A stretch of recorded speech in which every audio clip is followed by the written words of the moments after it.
Assalomu alaykum do'stlar. Biz navbatdagi zakazlarimizni xudo xolasa ko'rsatib o'tamiz. Hozir ko'p odamning talablarini, savollariga javob bo'lib o'tadi bu narsa.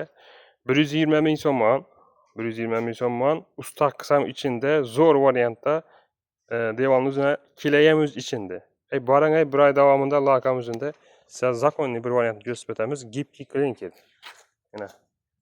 Ko'rib xabar arasida sveti halan svetda bo'laveradi. Endi penepleksdan tashlab qo'yganimiz maqsad ko'rganda cho'tko'p tap-takiz olib ko'raydi. Bilekslarini endi ko'rib o'tamiz. Cho'tko'p beldapti. Kimga shunday ishlaymiz kerak bo'lsa, ekranda telefon nomerlarini chiqarib o'tamiz. Telefon bog'lanaverasizlar. Tak. Mo'y shimni deydiganlar uchun bir video olib tashlab beramiz. Xudo xolasa hozir yuvib ko'rsatib berishaydi. Halan vaqtimizda halan nerede çıkarsan kış olsun yaz olsun yuvib beraverasiz, hech narsa bo'lmaydi. Sifati zo'r. 15 yil garantiya. Sovuq issiq chidamli narsa, shunga loyiq kimyotlar qo'shiladi buna. Kon. Qarasa ustida datchilar ko'rsin, boshqa ko'rsin, suv cho'milib ko'rsin, farqi yo'q.